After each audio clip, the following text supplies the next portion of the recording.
La la la, we're waiting on everyone to get here, on everyone. Da da da da da. Hi, Jens. How are you, Gorge? Hi, Gabby. Hi, Bonnie. Thank you for coming through. Hi, Guitar. How is everyone doing? Let me just turn off my little fan here. Hello, everyone. Hello, hello, hello. Okay, I see you doing. Hi, hi, hi, hi, hi, hi. So yes, since we have 70 people here already, thank you guys for coming through. If you guys aren't aware what we're doing today, I'll just give you the lowdown. So today we'll be talking with none other than the man, the myth, the legend, the creator of one of our favorite shows, Mr. Duane Capizzi. So before we have him on, I just want to say if there's anybody new here, any Carmen fan that's not following me, my name is Devii. I cover a lot of cartoon news and just overall cartoon stuff, so don't be afraid to follow. Guys, there will be spoilers, just to let you guys know. So if you haven't watched seasons 1, 2, 3, and 4 of Carmen Sandiego, maybe you want to watch this later because I will be saving this on YouTube and on Instagram. So don't you worry. You can watch it later. All right. There will be spoilers. We'll be having a live Q&A session at the end of this little discussion. So I'll be talking with Duane for a while. I got some fabulous questions from you guys, so I'm gonna ask him some of those, and then at the end, some of you guys will get your questions answered. So keep those until the end. If you have to write them down, write them down. And yeah, shall we get into it? Shall we go ahead and add Duane? I'm so excited, girl. I have my book because I don't want to mess anything up. So I have my questions. Ah, I have the power of Ariana Grande for motivation. Mm. Hello, Duane. Hi, All right, are you hearing me clearly? I am. How about me? Can you hear me? Wonderfully, everything is great. Thank you again so much, Duane. Look at the chat, everybody's going crazy. Yeah, Thank you again this is so so much much for fun. Thank you coming for through. having me. Alrighty, so if you guys, again, if you're unaware, this is Duane Capizzi. Duane, you want to do a quick introduction? I think you said it all. I'm Duane Capizzi. I am here. Thank you for instigating this and getting me to talk about my favorite topic of the last, gosh, 4 or 5 years now, Carmen Sandiego. I love it. I can't say enough about it. I'm ready to dig in and answer your questions. I didn't want to do anything before season 4 streamed and everybody got a chance to see it, but now I'm Right. ready to talk. And you know what? Well, I do want to say thank you, fans. Been reading all your comments on Twitter and everywhere else, and it's so rewarding to see so many people connect with Carmen and this wonderful ensemble of characters that we've brought to you and connecting in all the right ways. So I love it, and just anecdotally, I said to Caroline Fraser just the other day. Or actually not the other day, but when the trailer came out, I was like, we yes. put giant robots in it, and no one is talking about the robots. All they're talking about are our characters and what's going to happen to them. So That's what it takes. That's what happens when you write fabulous characters. And we have some questions about them. So, shall we just get into them? sure. But, all right. So, we have to find out what you've been doing in quarantine. It's a weird time, this whole pandemic. What have you been up to? Well, actually, it's been mostly carbon all the time. Honestly, I primarily work out of home office, and especially with our studio being in Vancouver, been doing Mhm. most of my interaction with them remotely. And so for me, my own daily routine hasn't changed much.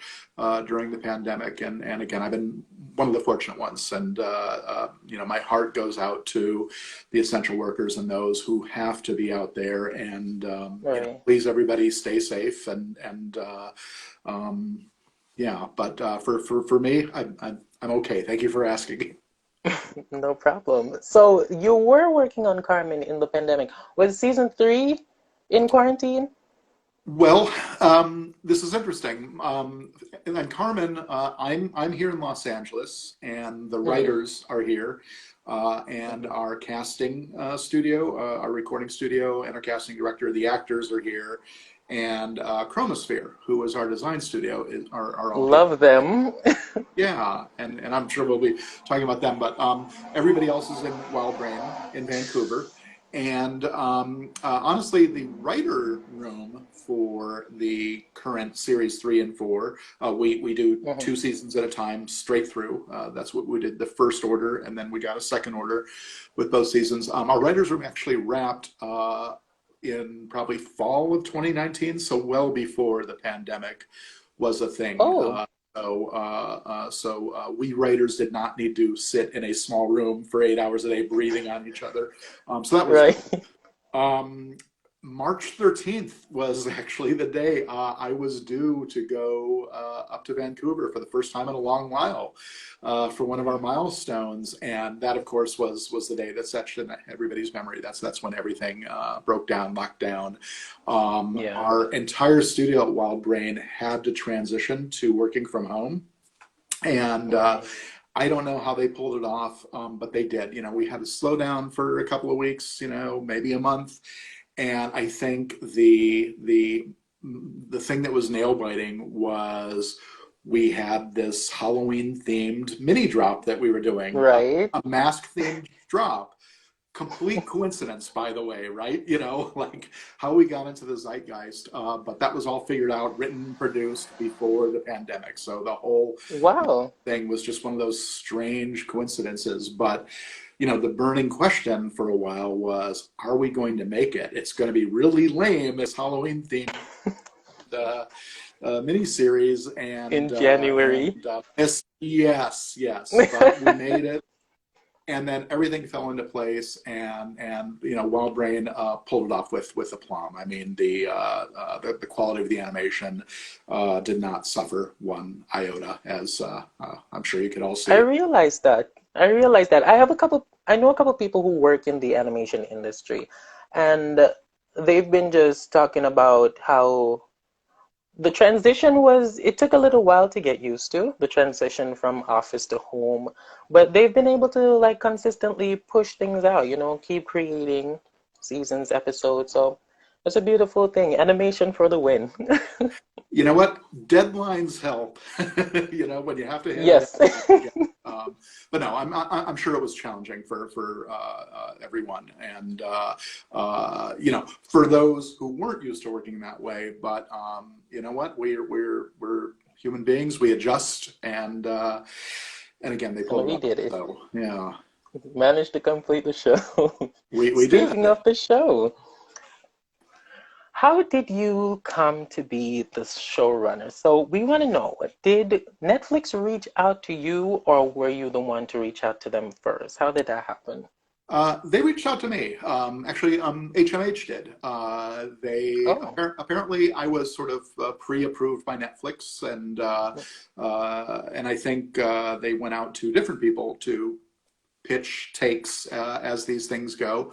And right. yeah, I literally got a call out of the blue one day, and kind of a funny story. My usual thing is when I get an opportunity like that, I quickly go, "Is this for me?" Because I want to be able to live Yes. with it, do my best. I want to be well cast for it, and honestly, I was like, oh, Carmen Sandiego. It's sort of a girls' show, and it's educational, which Yeah. suggested younger skewing, and I was like, oh, it's not really what I do, but.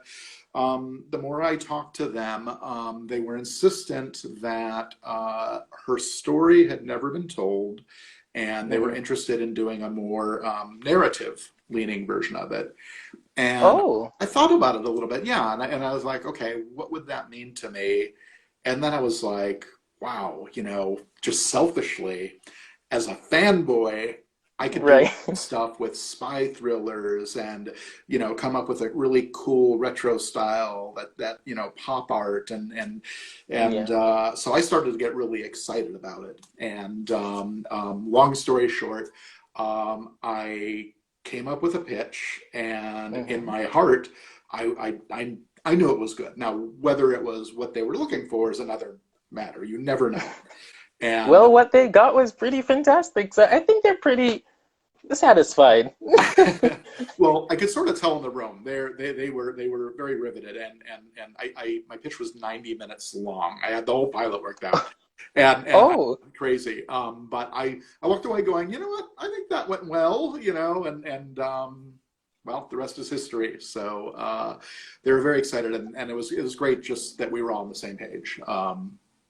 true. Well, that's good to know because I was interested because I heard about Shira. Noel Stevenson, the creator of Shira, she did that for Netflix as well. So she said she heard that they acquired the rights, Netflix acquired the rights for Shira, and they put the call out, and she just went with her pitch, and she was able to get it. So I was very curious about how that went. All right. So did you feel the pressure because Carmen is such an iconic character, the video games, the series? How did you deal with that? I put a lot of pressure on myself, and I always feel that pressure because there's like, your vision of the thing, and then, you have to take into consideration the fan base, especially with a legacy property like this. And so, yeah, Right. the pressure was immense. However, one thing that was very freeing creatively is that this version of Carmen Sandiego, like a true narrative driven version of, Right. had never been done. The closest that it came was the animated series, of course, but Hmm. even that was like the narrative was sort of there to hang all the educational on. Like even though there were mystery and intrigue elements, and there were cases and the detectives, Right. still keep in mind, even though they were imparting education about the real world, it wasn't the real Hmm. world. They were traveling through a computer. It was virtual, so I think it was freeing to sort of do what we wanted to do. I knew the educational had to be there, and so part of it was Hmm. just sort of flipping the ratio and figuring out how to bake in the educational without disrupting the narrative Preaching. too much.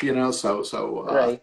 yeah. How to not let it turn out like Dora the Explorer, Well, basically. well, because we were shooting for an older audience, of course, Right. and older in our terms, would be like 6 to 12-year-olds being the sweet Hmm. spot. But of course, I always write on for the 15-year-olds as well as the 30-year-olds, and Hmm.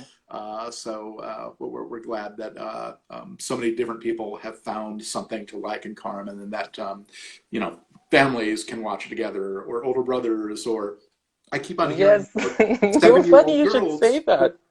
What is that? What's that? Funny you should say that because I actually watched it with my family. So I think you guys definitely nailed it when Oh, it comes thank you. to reaching a broader audience. So Thank you. thank you guys. And I was learning at the same time, figuring out that a Dorian smells like stinky socks. Did not know that.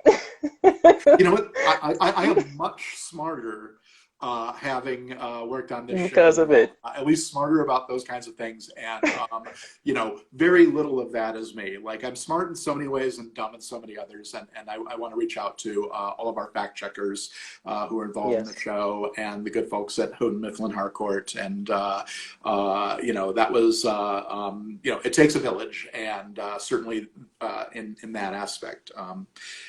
We had a lot of support. Bravo. Yeah. You guys, the village did well. Oh, So thank you. bravo. So how about the art side of things? Because we have a lot of, well, yeah, I have people going bikes and stuff. We have a lot of artists here. They're creating animation, some beautifully talented people here. So I wanted to know, were you involved? How was that for you working with the art side, the storyboarders and so forth? Well, first off, I want to give a shout out to Chromosphere, Kevin Dart's Yeah. studio. I've said this to them before. I don't know if they ever believe me, but they were the only ones who I envisioned doing the show. Wow. I'd seen a book by him some years earlier, and I always had him in the back of my mind, certainly. And this seemed like the perfect project, and Hmm. he was very excited to pitch for it, and we just thought he nailed it, and their style is amazing. It works so well. It's retro without being sort of kitschy retro. There's a real sophistication to it, and Right. it's stylized, but yet real. The world seems so real and lived in a way, with the Yeah. beautiful lighting. And anyway, so we couldn't be happier with how the show looks. And then, of course, the big challenge was it looks beautiful still. Can they But animate how it? do we get it animated? And amazingly, well, you've seen the results. Wild Brain pulled it off using so many techniques, really thinking outside the box, blending hand-drawn animation with flash animation, I think the show speaks for itself visually. It definitely did. I was gonna ask how you guys came to the lineless art and chromosphere, but now I know. That's Well, pretty I, iconic. Yeah, I can't speak to their choice of their style, which I think is Mhm. somewhat of a house style for them, but I would Yes, imagine that definitely. they might approach different properties differently. But I think that would be a question for them that I will get and then try to have for you next time, unless you end up Yes. stuff. Yes. Speaking of style, clothes. I'm a huge fan of fashion. Love it. Countess Cleo, my favorite character. Are you a fan of fashion, like where you definitely like the characters have to look iconic? Um, yeah, was I a fan of fashion? This is me. I'm a jeans and t-shirt guy. This is I'm me. all about comfort. Yeah. I think there was something about the show that made me a fan of fashion. Like I knew fashion had to be a big element. For one Hmm. thing, I knew that we would need to approach how we were going to update, Carmen's style, her new outfit. Right.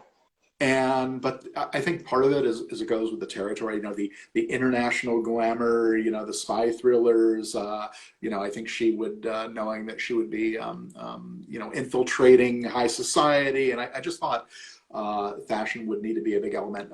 So yes, we did a lot of going through fashion blogs, putting together Yes. mood boards. How about this collar with these buttons and as you pointed out, not just with Carmen, but with certainly Cleo, Yes, my and girl. yeah, Cookie Booker, of course, and Queen. I think every character, I mean, even Chase Deveneaux, in his own way, it may not be high fashion, but he definitely has Right. style. So Definitely is a sharp man. Do yeah. appreciate that. I'm glad you touched on Cookie. We will be getting to her a little bit later on. But speaking of her, her character is kind of like an Easter egg. So I wanted to ask before I ask more about her, are there any Easter eggs that you probably want us to know about the next time we're rewatching the series to look for? Easter eggs as they relate to older versions of Carmen, Easter eggs in general. Sure. In general, or either one you feel comfortable with sharing. Yeah. I think, I guess you would have to know something about the older shows, to Hmm. know how to spot Easter eggs. But, music was a big one. Not so much our main title theme or underscore, but, we found, I think, clever ways to work in the other Carmen Sandiego themes, of course. Right. With Rockapella in our interactive special. I heard that. Certainly a series highlight. And then, of Did course, we I use. Hmm? Sorry to cut you, but did I hear the theme song in season 4? When they were playing the violin, there was a scene when Carmen went bad and they were Yes, playing the violin. Ah, I knew it we sounded familiar. yeah, that's not the rockapella. That's the theme song from the '90s animated series. And we Ah, used it. I don't know if you caught it, but we used it in the pilot. It's actually the elevator music. yes. She's riding up with Cookie Booker, and then we used it again there in Vienna, correct, on stage before she Iconic. steals the violin. And then we used a big victorious orchestral version of it later in the finale, which I guess I can talk. Everybody who's on here, I'm assuming, remember, Right. spoilers. If you haven't watched the finale, Definitely. leave now. You can watch this later. You're going to upload it, right? And so this I will, will. yeah. I will. But I'll just say this: we used it in a key scene in the final episode, so you Hmm. should be able to recognize it. I'm gonna have to look for that one. I didn't catch the elevator. Vial. It's the radon vial. Yeah, the radon vial. I will look for that. I didn't catch it in the elevator one, Cookie, but I made this whole video talking about the fashion and the Easter eggs and so forth. And people in the comments, they were like, "Hey, it was the original song being played in the elevator." And I was like, "Ah, I did not catch that." So thank you for pointing that out. And before we get into Cookie, um, the timeline of the show going through. Speaking of season 1, you guys do such a fabulous job at keeping track of every event as they go along. Nothing seemed like a continuity issue or error. So I wanted to know, how do you guys do this? Do you have like a big board that you write everything on? Do you have a book? How do you keep track of everything? You know what? It was a job because right, doing a serialized series in continuity.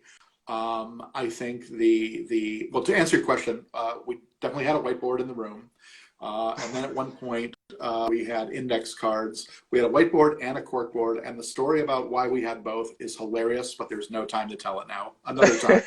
My Another time. writers will know what I'm talking about. Anyway, so we did that. We have a fabulous writer's assistant, Holly Demure, who wound up Mhm. writing some episodes in our final season. And, and she would generate room notes every day that we could refer to. And then I Mhm. kept my own dump file because I am so afraid of losing any good idea that we may have had. Oh my God. And and I want to say that the probably the single most difficult thing with this show is not Mhm. necessarily keeping track of events, but keeping track of which characters knew what about other characters. And Ah. but once we started digging in, like the um, uh, it just opened up so many possibilities. Like just the fact that, stopping and thinking about the fact that Chase and Gray, even though he arrested Gray, they had Mhm. never met face to face. Right. Like that was such a great scene when they finally did. And all the sort of crosstalk, was just Love wonderful. Oh, that. yeah, another great example is, just something that was a hilarious gag in the pilot. Chase falling on his own car. And then somewhere downstream, we thought, oh, what if he's going, when he gets demoted, when he goes back to Interpol, and it's in his report, and he can't live it down, and they keep on, like suddenly it became a running thing, and Right. the world felt lived in. Like suddenly these characters had memories and experiences that were real, and anyway, I don't know if I answered your question, but I'm just here taking in everything because I'm like, mm-hmm, mm-hmm. Yes. How do you I can do that when again. I'm ready to write my own story? Mm-hmm. But yes, So it yes. wasn't it wasn't always easy, and we tracked everything, and we tried to make sure we gave opportunities for characters to talk about some of that stuff. I think one thing just anecdotally sitting in my dump file still is we never were able to find an opportunity for Chief to be downloaded on the fact that Vile was actually a school for young criminals. Uh, Uh, I mean, I think we can assume that it happens somewhere, midstream, in between scenes. But that was something that we Right. never got a scene out of. That we never found a place to fit it in. That's okay. They'll get some. We can picture that they're gonna get a lot of questions answered now that they literally have all of them in prison. So all of the higher ups, that is. All right. So finally, we can talk about Cookie. So Rita Moreno, the Emmy, Grammy, Oscar, and Tony Award-winning diva, Miss Rita. Did you guys write Cookie specifically for her? Yes, we thought, in a way, that character was the symbolic mother for Mm-hmm. Carmen, if not her literal one. Right. And which is why it wasn't really a consideration for us to make her real mother, when push came to shove. But the whole idea of how Carmen got her look and outfit, with that sort of symbolic handoff, was the idea Right. driving that. And, you know, did the idea of where can we use Rita come first, or the idea of the character come first? I'm not Mm-hmm. sure, but I think probably the symbolic handoff of the red coat and hat, and then of course we're like, we got to see if we can get Rita Moreno to do this, and we're so lucky that we did. I'm glad you guys did. I literally got chills. It was the part when she looked in the coat and she was like, "What do we call you?" She's gonna need a new name. And she saw the Carmen. I was like, "Oh God, oh God. All right, no feels today. I'm done with the feels." All right, so we're getting into the characters more about the characters. I see people typing in, ask him player's real name. We'll get there, you guys. I promise. I promise. So I wanted to talk about Zach and Ivy and Carmen leaving. So this one I was a little bit salty about just from personal experiences, being left without a goodbye. I was like, no, Carmen, why didn't you give them some hugs? So what was the choice on making Carmen leave without personally saying goodbye? Yeah. I saw that a lot of people seem to react to that, and it wasn't our intention at all to suggest that Carmen abandoned them or was rude. I mean, in fact, just the opposite. Mhm. There are a lot of reasons, but one reason is just we already had like 7 epilogues to wrap up all the loose ends at the end of the finale, and in a way, the scene where they're quizzing her on her memories and they're happy that her memories are coming back, and then they Mhm. give her a big group hug right there, like in a way Oh, that was sort of was their goodbye. And to do another scene where she's talking to them, like I feel like it sort of would have been repetitious. Like I feel like yeah. Shadow Stan's speech to Carmen about Mhm. why he wants her to leave and why he wants her to pursue her path and find her real family and do something for her for a change. We've watched her for 4 seasons doing everything that she does For for everyone else. yeah.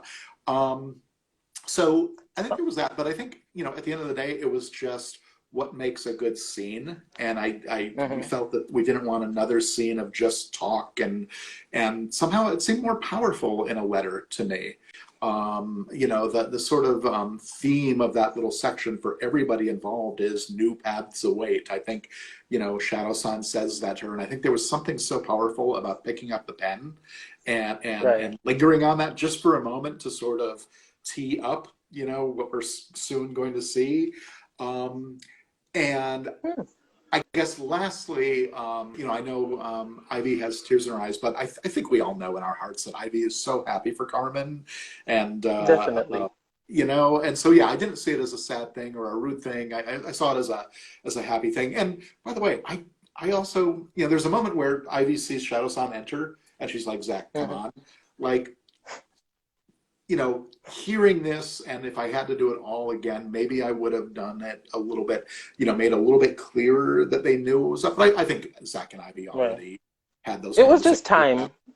Was that It, time? timing. But I like the scene. I like the symbolism. I think the letter that she left was beautiful. I think it would not have been as impactful saying those things to their faces, you know?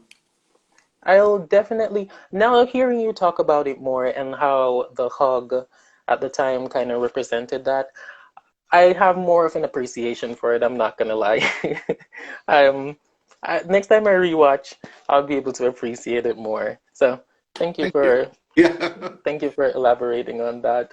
Speaking of memories, Gray, he lost his memory but somehow managed to regain it with the help of Dr. Professor Maelstrom. Would you say he regained all his memory? I was shook at his choice to stay with Vile. So I'm like, did he regain all his memory or no? Oh yeah, he absolutely did.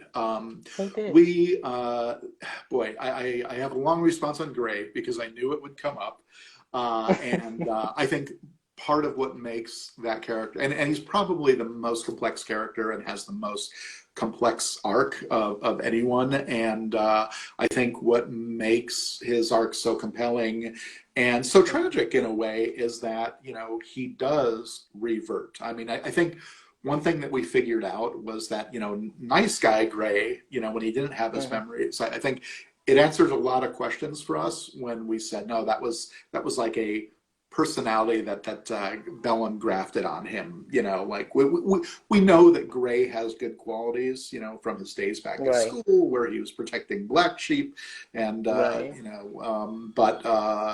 but he's still a criminal. He's still kind of a sociopath. Um, right. uh, y- okay, you got a minute. I'm going to break it down for you. All right. um, okay, and because I know that's another controversial thing, and I stand by our ending, and we also in our writers' room and with the directors who Mhm. contributed a lot to story, really terrific story sense. Joss and Kenny and Mike, we had some very spirited discussions about everything, and I didn't know where we were going to go with Gray when I wrote the pilot, but like that was Mhm. sort of its own story. She had somebody she cared about at school, and she was at an age where she probably didn't know how to interpret some of her feelings, right? But Right. long story short, he was at that point in time, he was willing to kill her for Vile on the train, Oh and my God. I know. And not only that, but he says one of the most awful things to her in that train scene at the end that anybody Yeah. in our series has ever said. He says to her something like, "You proved yourself to Vile. That's all you ever wanted, wasn't it?" And it's such Mm. a demeaning, awful, snarky thing. Like to me, that was Carmen moving on, and Gray got what he deserved, in the pilot, and Right. um, and I wrote the pilot before Writers Room started. So when we started Writers Room, I was like blown away at how much everybody was invested in that relationship and how much they liked Gray. And I said to them, like, what do you mean? Everything that we Same. right?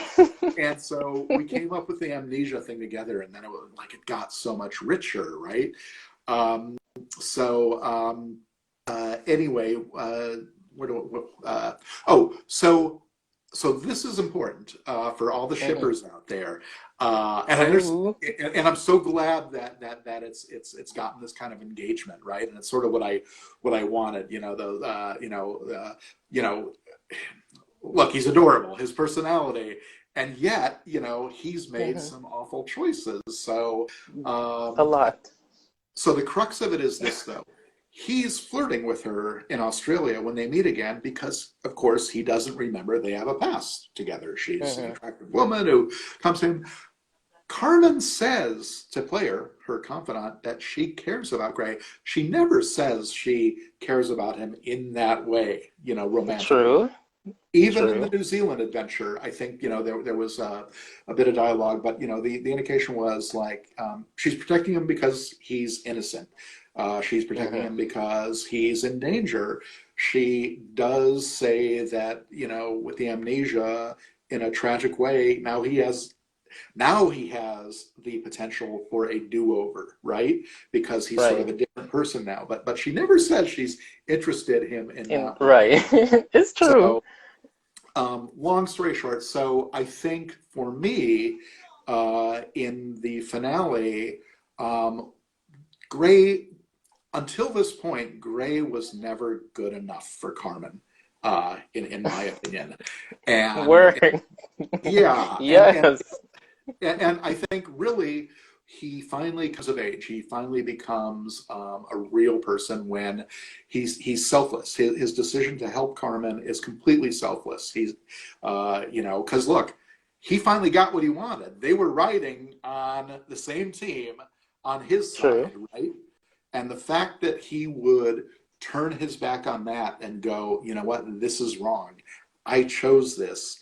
They took away her free will. This isn't right. And he probably went along with it for a while, or he did. But it was when he learned that she was going to kill Shadow San that he was like, I Yeah. can't let this happen. This is wrong. And the fact that at the end in the hospital bed, he doesn't go, hey, give Carmen a call. I want, Hmm. he doesn't sell himself in that way. He's probably almost a little bit ashamed of all the choices that he made in the past. And he was honest with Chief earlier in the earlier scene. He was like, I'm doing this for Carmen. I just want her to be okay. Because remember, Chief asked him, what do you want out of this? What's your angle? And he's like, I really, and to me, he truly cares about her. And for me, it's the perfect ending. And yes, it's a little bit tragic. And True. I'm sure they will meet again someday. But for me, it was the right note to go out on. Whew, that was a lot. That was I think everyone is going to appreciate that a lot. I didn't, to be honest, I didn't start off liking Grey. Season one ended, and I was like, I don't think he's my type of guy. But I was surprised to see how many people like were just in love with his character. It wasn't until season two when he lost his memory that I was like, okay, he's kind of a nice person. And then I started looking back at how he treated Carmen in season one and how he was always there for her, and I was like, all right. So by the time season three rolled around, I was in love. And then season four, it just sealed the deal. So. I, All of this is I, going to make I love the rewatching talk. such a good experience. Yeah, it's a really powerful arc to me because we really gave it the time that it needed. We didn't take easy outs. Even when she rescued him in the Himalayas, I was like, no, no, no, this is too soon. Hmm. And plus, for me, I think one of the, we really tried to go with what felt like we're in the genre of spy thrillers. There's going to be intrigue, there's going to be misdirects, there's going to be surprises, but I feel like every Right. time we did a big twist, a big surprise, it was so emotionally powerful. And I Hmm. didn't want to get to a point where we were just tricking the audience just to trick the audience. And Right. I think, that was true in the case with Gray's turns. I think maybe the one part where I was probably just a little bit cruel Hmm. was okay. You want to see Gray and Carmen together? Here it is, and they're together on the bad side by side. That moment, I like that. like I get the chills, and it's so twisted and it's so dark, and And it's fabulous writing. you know what? But yeah, I haven't seen enough people talk about that scene. Like, oh my God, they're like side by side on in Vile, and Hmm. like suddenly mixed emotions. They're together, they're a team, but they're not. Right. Um, the other, well, we'll get to Mom in a bit, similarly, but anyway, it's open ended. I think that Carmen and Gray will certainly cross paths again in the future, and Yes. but what that will hold, who knows? Depends on how much we want to mess with you. True. Well, thank you Knock for wood. elaborating. Oh, you said she didn't feel flirtatious towards Gray. There's another character that people are very interested in. Julia. Was there any chemistry written between those two? You know what? Everybody's keyed into it. If Yes. if it's there, it's intentional. So Yes, I love their relationship, Julia and Carmen, and I love Julia. I mean, her Same. quiet strength you know, boy, the world would be a better place with more Julias, wouldn't I it? know, right? She Um, kind of reminds me of Rebecca Sugar, creator of Steven Universe. uh, not as intimate with it as you are, but yes. But yes, Case in point, the world is a better place because Rebecca Sugar is in it. amen. Amen. Love her. So, was that a confirmation that there was something going on there between those two? All right, we leave it at that. How Yeah, about no, again, if it's there, it was intentional. It was we absolutely played those scenes the way we wanted to, and but you know, the end goal of the series was not uh, romantic relationships, and I think that you know, right? ultimately, I love that relationship. I love their dynamic, and Mm-hmm. for me, the end goal in this saga, you know, Mm-hmm. the 4 seasons, was to wend our way to the point where Julia, as the researcher, would be the key component in tracking down Carmen's mother finally. And you know, to me, Love that that. was her role, her ultimate role in things. But we certainly had a lot of fun with her return and the adventure in Egypt, and you know, everything that you've already seen. And you know, loved how she thought she was away. You know, look, she said that being in Acme got to a point where she could no longer do it because her heart wasn't in it, you know, and Right. obviously that was because she couldn't spend her life trying to take down Carmen. So Well, thank you for that. Again, another thing that the fans will enjoy. Real quick though, El Topo and Lecheve. We saw them beautiful scenes selling tacos. Not sure exactly where they were, but they were looking lovely.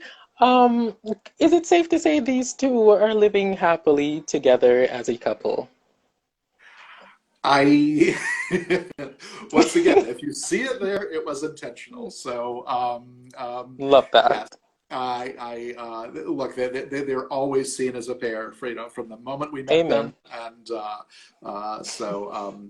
yes, it's there. But again, you know, really, the our philosophy was to show and not And tell, not tell.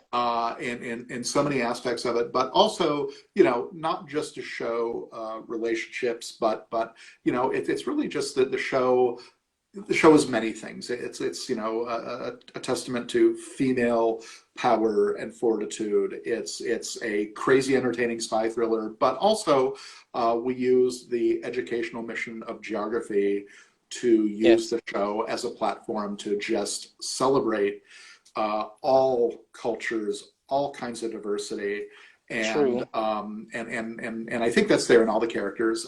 The villains as well, you know, many of whom are wonderful personalities, but El Topo and Lecheb went into that category of, you know, they're villains, but they're sweet. You know, they're like characters from a Wes Anderson movie or something, where you just can't help but love them, and you want the best for them, right? And Oh, we sort of true. wanted to give them a happy ending. We love that. We love that. All right. So another thing that keeps popping up in the chat, Carmen and the player's real name. Did you ever have those? Like what name did their parents name them? You know, well, we gave player a last name. We sort of needed to. And look, we were definitely having fun with teasing it. And, you know, every time you're about to hear his name, you know, we don't. And, you know, Right. uh, with player, we sort of messed with you. With Carmen, you know, it was just one of those things. Yeah, it was a deliberate open-endedness. I didn't want that imprint, you know, Mary Smith, you know, whatever her name might have been. Like, Mm-hmm. that's not what I wanted the audience to leave with. I liked the ellipse. It was a storytelling choice. And especially with the notion that we left you with, where anyone could be Carmen Sandiego. True. I wanted to remember her as Carmen. Will we learn her real name in the future? I hope there's a future. We have so many more stories to tell. I like to Same. look at this as just, one big movie, and this is the end of this chapter, and there are more Right. stories to tell. I love these characters. I love this universe, but I feel like if we gave her a name, it would just be okay. Now we know her name. It's like, It's true. There's something powerful about her choosing her own name. One of the things I love most about Carmen Sandiego is the chosen family aspect. I realize it resonates a lot with people from the LGBT community.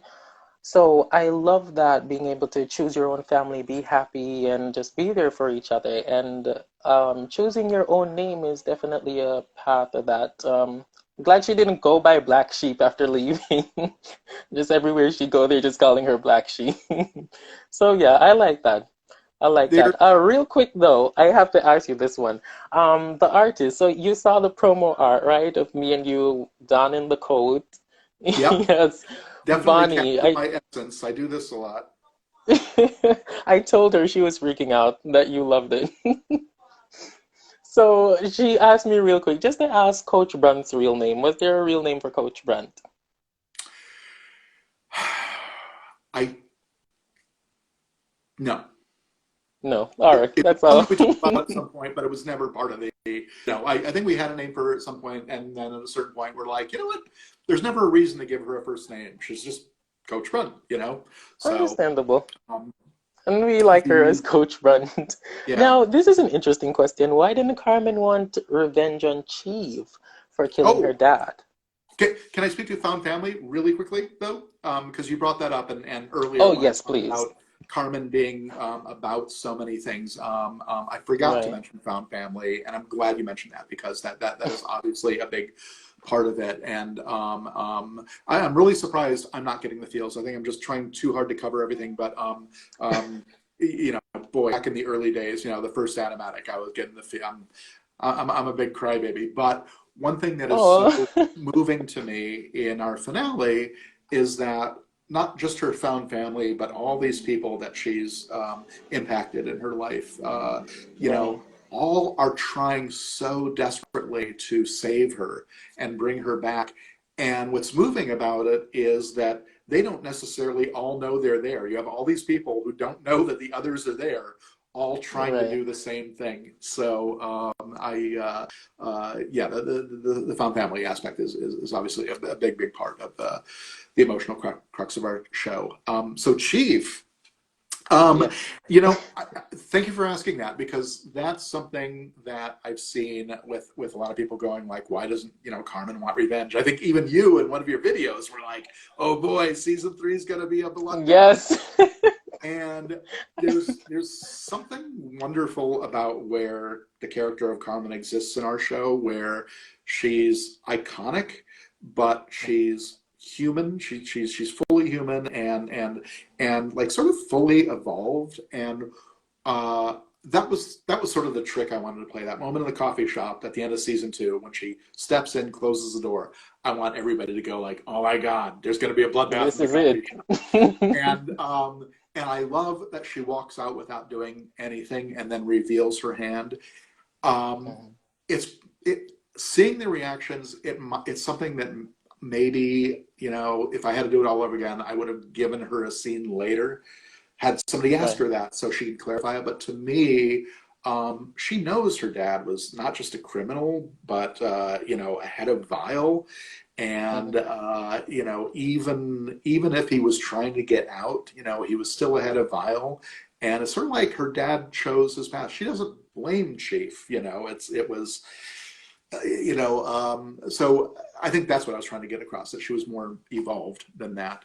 And that when she Yeah, does finally sit down with Chief later, she's like, she even says that there to Chief, if I wanted revenge, I wouldn't be here. And it's because, she's moved, Chief, yeah, Chief was doing her job. He was a villain, he was, she'd true. probably been, who knows what crimes Dexter Wolf had committed up until that point where the manhunt finally closed in on him. Understandable. It's growth, and what better way to end the this chapter of her story than to show how much she's grown. So I definitely appreciated that. So speaking of ending her chapter, she met her mom, finally. Just a real quick hint on Found Family again. Love the fact that she never left player out. In that final moment, this huge chapter in her life, she was still there with him. Love that so much. So, how do you imagine her meeting her mom went? I think it went very well. I think it was amazing. It was emotional. Obviously, I didn't think we needed to see it.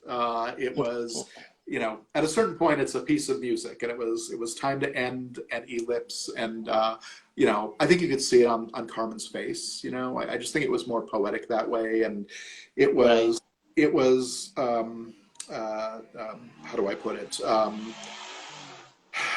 If we'd had it, if we'd seen the scene, if we'd seen the sit down and talk, to me, it's the beginning of another chapter, not the end of this one, if that makes sense.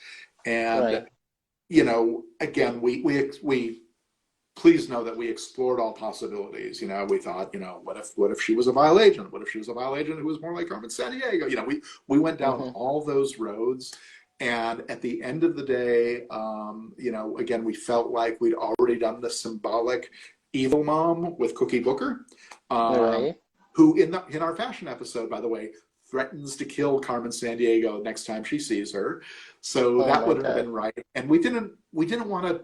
There are so many tricks in the series. We didn't want to do a big twist and trick the audience again with this. I think we just wanted to go for that. You know, it's not who her mom is, it's where she is, and she finds her. Mm-hmm. And we wanted to give Carmen that happy ending. Again, happy ending for this actor. There are more Yes. stories to tell. I personally know who her mom is. It's all up here, and Oh my God. hopefully we'll get to tell that story one day. Fingers crossed. Fingers. Oh my God. Now I'm just thinking, who could her mom have been? But I like how you guys did it. There's something powerful about leaving it open-ended. Anybody can really just come through and make their own thing and go with it. Would you say that's sublime? Just leaving it You open-ended? know what? I cannot watch that ending without bawling. And, Oh my and I know gosh. hard to imagine, but it's absolutely true. Ask my wife, honey. I Oh, think she's watching this in the other room, but yeah, it's so emotional to me, and it's like I'm gonna throw out a reference. It's like the end of City Lights, Chaplin film, where it ellipses, and the last shot is on all the emotions that are crossing his face. I think Monsters Inc. did it too, and there are some other things. I was just like the poetry of it. Oh, and the music. There's so many people, by the way. I know we're getting close to mhm. the end. That Yeah. I wanted to shout out to, and I didn't get to, but Steve and Lorenzo and Joe at Eggplant, and Jared, who did our main title. But the music in that scene as she's approaching her mother is a big Mhm. component, and we talked a lot about how we wanted the music to be, what kind of music it would be. It's so buoyant and sublime. So thank you for that. Sublime. Yes. All right. So we're gonna lightning round some of these questions now. Like you said, we're getting to the end. Um, Carmen, was that our Carmen at the end? At that beautiful scene when they were looking up on her and she tied a paper star. Could that have been our Carmen? There is a version where it is, and there is a version where it isn't. We wanted to leave it Oh, in your imaginations, obviously, with Shadow-san's speech about how yes, anybody could be Carmen. We did want to leave it keep in mind, it's 2 years later, Chief says so, and true. there have been escapes, which suggests that Vile might be loose. Does Vile being out bring the original Carmen out of retirement? Does somebody else just step up and take the mantle? I think both are valid, and we Mhm. wanted to leave some mystery there. It just seemed the right way to go. All right. And whose choice was it? Because there's so many ways the story could have gone, and it shows that you had so many ideas, still have so many ideas. So whose choice was it, like, to just end the chapter here? I mean, that's sort of that was above me, but we Okay. know that Netflix is about quality and not necessarily, series that go on and on forever. And at the end of the day, I'd rather go out on a high note than overstay the Sure. welcome. And look, some of my favorite series, like, they overstayed their welcome, Mm-hmm. but but at the end of the day, the important thing was because it was serialized, I said, please just give me a heads up when you know so we can plan and loose ends. And they did, and we did, very much to my satisfaction. Um, if there were other things that we would have gotten in had we more episodes, it would have been Mm-hmm. incident. It would have taken longer to get there, and look, some viewers get frustrated with that. When it's serialized, they want to get to the answers quicker. So I think True. this was absolutely the right portion Time. to All tell right. the story. I'm glad that you guys got a chance to wrap up the story. And it wasn't something that was just a surprise ending where you're like, whoa, what was that? Because if No, season three was the last, oh my God, the fandom would be rioting right now.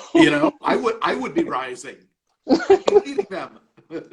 All right. All right.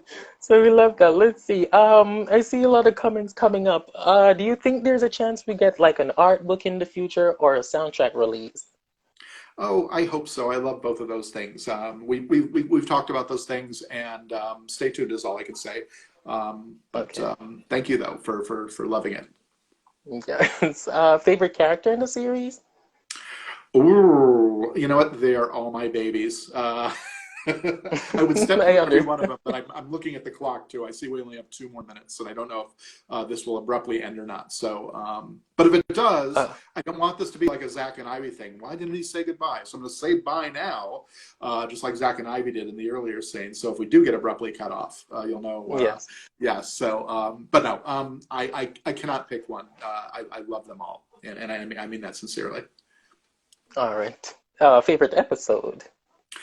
Woo! You know what? Even the lightest episodes have something amazing to them, and again, I love them all. My favorites, they're probably your favorites. I mean, Hmm. the season finales, of course. The important episodes like going to Japan with Shadow-san and meeting him about his past. I think my current favorite, though, and it tends to be like the more recent things. I love Hmm. episode 7 of this season, the Vina Caper. I don't Uh, know if I've ever seen a more suspenseful half hour of children's animated television. Like you literally have all these characters crisscrossing and converging, working on mhm. misunderstandings, and I just love it, and I love all the little nods to things. So that we Well, that we if I can had to use. choose So a what's that? favorite, if I had to Oh, choose a favorite, it please. would be the Fashionista caper. I think we all saw that coming. Yay! Oh, you're the fashion guy. Now I know I asked that Yes, question indeed. earlier. I love that one so much. Even though I can appreciate the everything that the others had to offer, the drama and so forth. That one just has such a special place in my heart. So I love that. I love Well, that a lot. and it also has Carmen reaching out to Julia and pulling her on stage with her. Like I love that Mhm. moment so much, and the look on Julia's face. I mean that was pretty key. So to circle back to your earlier question, yeah, and the moment The fact. that was that the whole episode hinged on. To be honest. I love the part she was like shoulders back, head forward, and walk. Like yes, yes, Oh, I was because you living. can imagine all the things going through Julia's mind, right? Yeah. True, No, I true. love it. So So many great guys, moments. We need another hour at some point, and I'm I sorry know, for right? filling That would filling be it, but I amazing. talked as fast as I knew. We okay, so it's 1 o'clock. Do we get cut off? What happens? Should we just keep talking All until we right, get so cut off? we're not getting cut off, but what I was doing as I saw the time was catching up. I've been taking questions coming up from the chat since I realized we wouldn't have a dedicated time for the Q&A. So I'm hoping that you guys get a chance to see your questions answered going through.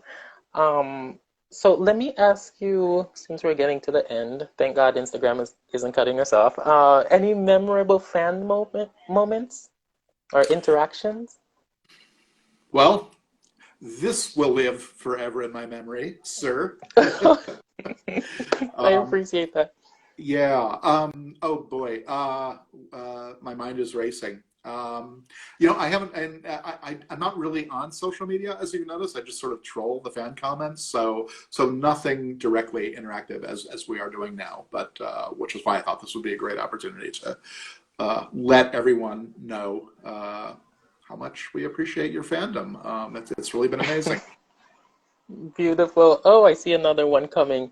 Uh, how how Oh, probable? go ahead. Oh, I was saying, how probable does it look for us to get a spin-off or a movie, something else to continue this? Again, that's bigger than me. That's above my pay grade. So, but obviously, Carmen is a huge brand, and stay You never tuned. know. We'll keep you Stay posted. tuned. But Are you but allowed to answer? I for one would love to write more stories in this world with these characters because they give me the feels. Uh, I can hear it. That you given the chance, you'd attack right away. I No you know questions I asked. wouldn't hesitate. Yes, I love them all so much.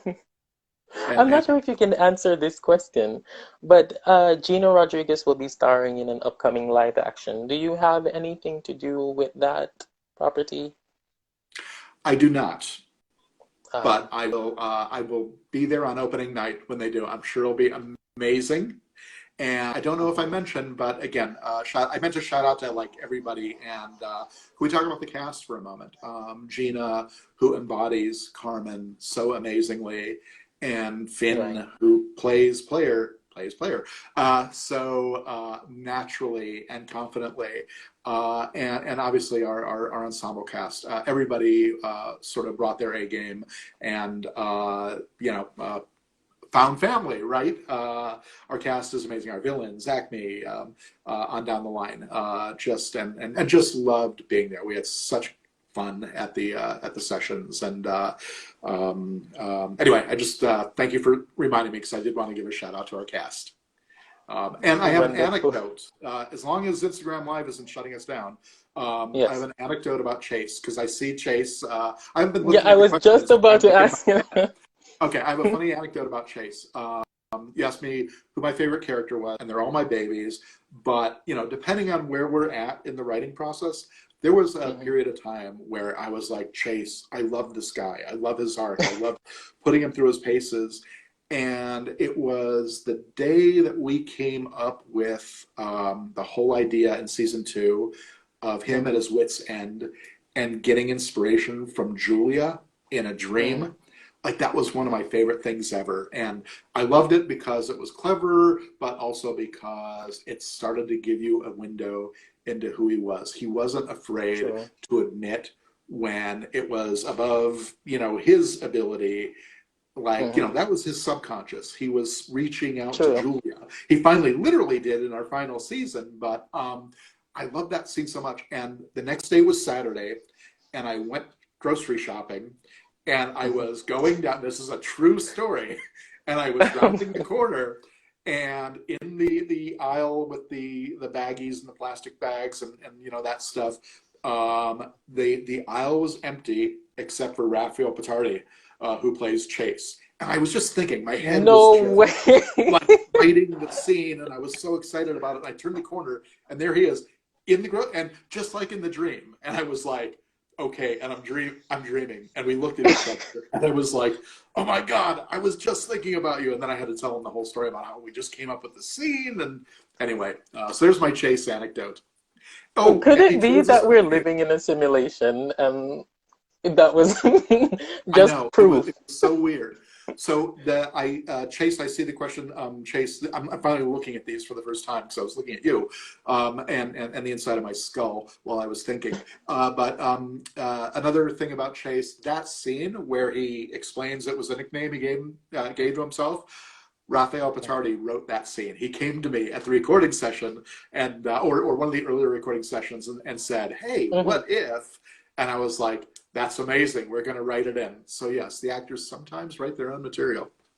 Oh my God, that's amazing. Because as a person who would love to do voice acting and writing, it's amazing to think that, wow, you can actually have the best of both worlds. It was very funny, and it was like I'm gonna, and I was like, "Gosh, I hope we get in there because I don't want to disappoint him." But no, it was so great and perfect, and you know, Do you have any other stories like that about the cast, like behind the scene? like what? Like any cute stories, like him getting a chance to write? Did you Oh, have anything? you know, Zach and Ivy, a lot of their stuff is improvised. They're hilarious. They would just roll at the sessions. And so sometimes we're like laughing hilariously and be like, thank you, but we can't use it. But some of their stuff didn't make it in. They were very funny, obviously. And trying to think if there's any other anecdote. I mean, Raph may be the only one I bumped into in person like that. And again, it would have been weird on any other day, but the context and by the way, Right, we did not put it in a grocery store because I saw him at the grocery store. It was already conceived that way, so it was just so right. weird. Life imitating art, or is it art imitating Yes, life? one of All those. right, guys, let me see. Do we have time for more questions? Are you okay answering any more? I am okay. I just as long as we're not being cut off, and yeah. How about five more? Five more questions. Five more lucky We love that. questions. All right, let me see here if we're getting. Oh, this is interesting. A relationship between Countess Clay and Dr. Bellum. I did not pick up on any. But was there anything there, or maybe? You never know. Fan fiction. We love that. That's the beautiful thing about fan fiction. Anything is possible. What other inspirations? Like, were you watching any other children animated series, like for example, She-Ra, Kipo, Steven Universe? Are you a fan of any of those? You know, I don't I try not to take inspiration from other peers. My inspirations come from all kinds of strange places sometimes. But honestly, when I developed Carmen Yes. and came up with the pitch for the pilot and all that, the way I tend to work is I just come up with the story, and then Mm-hmm. afterwards I sort of realize, oh, it's a little bit of this and a little bit of that, and so and in Carmen, it was a whole list of things, I mean, but I sort of had to like realize what it reminded me of afterwards. But Mm-hmm. I will tell a little anecdote. I noticed the Kim Possible references a lot. Yes. And I just want to say that Mark McCorkle and Robert Schooley, who are the creators of Kim Possible, are Right. very, very dear friends of mine. We worked together at Disney for a few Wow. years and stay in touch. But Kim Possible was not one of my reference points. I think I've seen a couple of episodes way back when, mostly because I'm a terrible friend. But I know it's Oh really my good God. because they're amazing. They're geniuses. And so I love True. seeing that connection. But because they're dear friends, not because I was borrowing from Kim Possible. I came to True. understand afterwards that they have their IT character. I believe his name is Wade in the show. And just to dispel that, Player was a live action bookend in the original Carmen animated series. He was just a live action figure you see that Carmen would talk to, and she would sort of, game him, "Can you catch me this time, Player?" And so that was really inspiration for our Player. We took that gimmick, from the '90s series, and except in our case, we gave him a face and a voice and made him, The whole mostly a fully character. fleshed out character. Yeah. And we Uh, appreciate that because he's such an adorable kid. And I love the yeah. fact that at the end of the day, he was like, I think I heard someone say, "Oh, your chief's favorite" or something 2 years later. Oh no, that was Zach at the end. Oh, it was Zach. It was Zach. Yes. And I thank you for I love that line. Like we could be here all day. And but like I just thought that was the perfect note to end things on. I don't care if you are Chiefs Pat Ponk. Yeah. just picture that. The idea of Zach being Chiefs Pat is Chief's hilarious to me. favorite. Oh my Uh, gosh, what happened from in those 2 years? I would love to see that because I don't I see how Zach and Chief's personality come to be like her. She's his favorite, I or know, he's I her know. favorite. I'm sure Chase would be very jealous. Very. I see some people saying Paper Star. No specific question, just talk about Paper Star. I guess what inspired her character. Talk about how amazing Paper Star is. Yeah, she is. Look, player Paper Star. I know there are characters that we didn't give a backstory to, although Mhm. when I see people saying, "What about players' backstory?" And by the way, this is a plug in part, but it's also my sort of philosophy, my ethos about backstories. Yes. Um, you're telling a story in a TV show. There's got to be a reason to do backstories. Otherwise it becomes a biography. So anyway, blah blah blah. Mhm. When I hear about why didn't we do player's backstory, as far as I'm concerned, we did do it. It's in the pilot. Player's backstory is how he met Carmen. Now, beyond Right. that, we just never found a reason to tell it, and we also didn't have the time to had the series gone the The way. episode. But his backstory is dealt with in one of the books, one of the Carmen Oh. Sandiego books from Houghton Mifflin. It's called Secrets of the Silver Lion. So if you're interested in Player's backstory and who he was before he met Carmen in our pilot, look for that book. And there are other books in the Carmen Sandiego series too. So, Oh. but Could we? Anecdotally, Shadow-san, Yeah. we knew we had a very powerful backstory with him when we discussed that episode. And Mhm. for me, I kept on coming back to, but we need a reason to tell it. I didn't want to tell it just to flesh out his backstory. And for me, the key thing was his backstory becomes why he continues to be with Carmen and her travels and her crew beyond that Mhm. episode, which is he did not have a home to go back to, and so it True. was his found family, and that sort of made it all the more powerful, if that makes sense. I'm sort of rushing through it, but because I'm trying to be ware of time. But anyway, that's Yeah. my feeling on backstory. And when Yeah, you touched on Shada-san, my gosh, Hideo and Shada-san's story broke my heart. That moment when he brought the sword back and he was like, "Oh, I just want to make it right," and he was on the ground, and Hideo just walked past him. My heart crushed instantly. I was like, "Gosh, it's your brother. You can't treat your brother like this."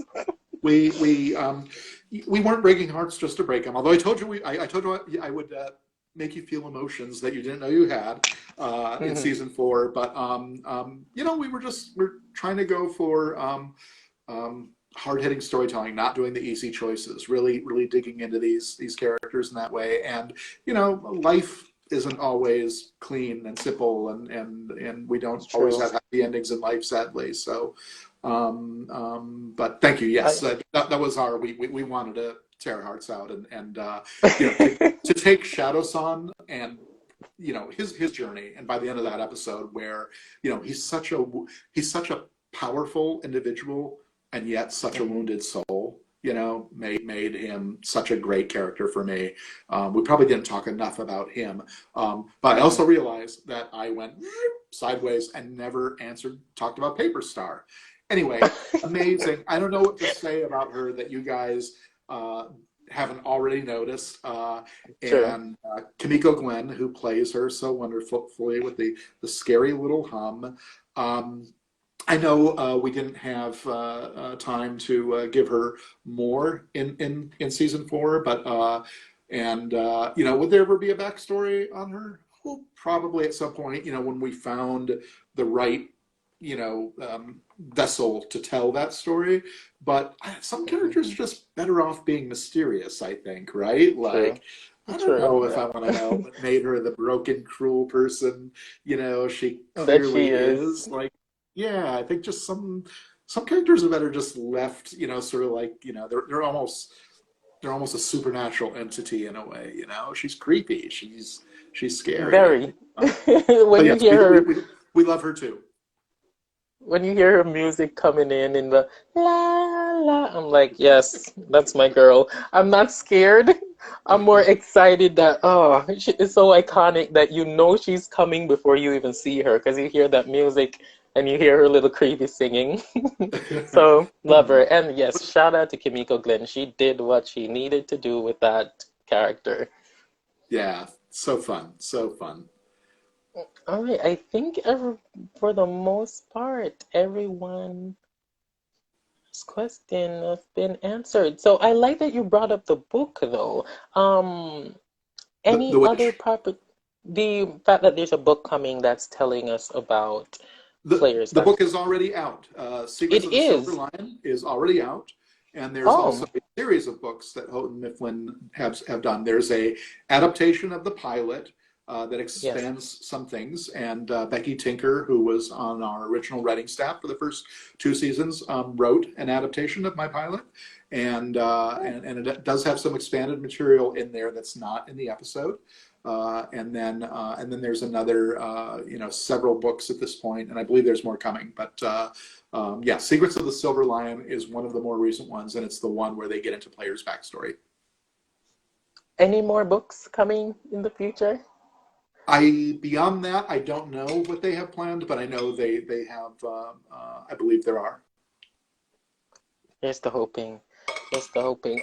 Did we get to the five questions? We'll look if we I see think we got to any. three. Three. Two All more. right. I'm looking at this to see if there's Inspiration. anything forgot to talk about. Okay. I like this question talking about Carmen's Latina heritage. I'm not sure if you'd want to expand on that.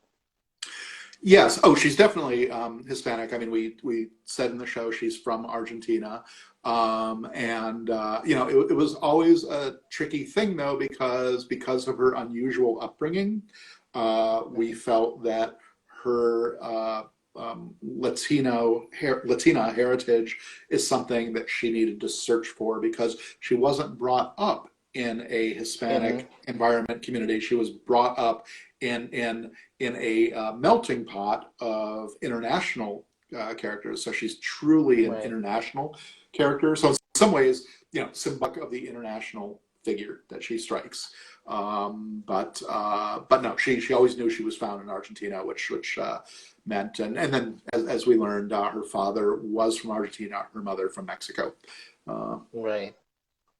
I another aspect of the fan family, because as I heard you explaining on how she had to went out there to find, even though she is Hispanic, she had to go ahead and find out about her past and her heritage.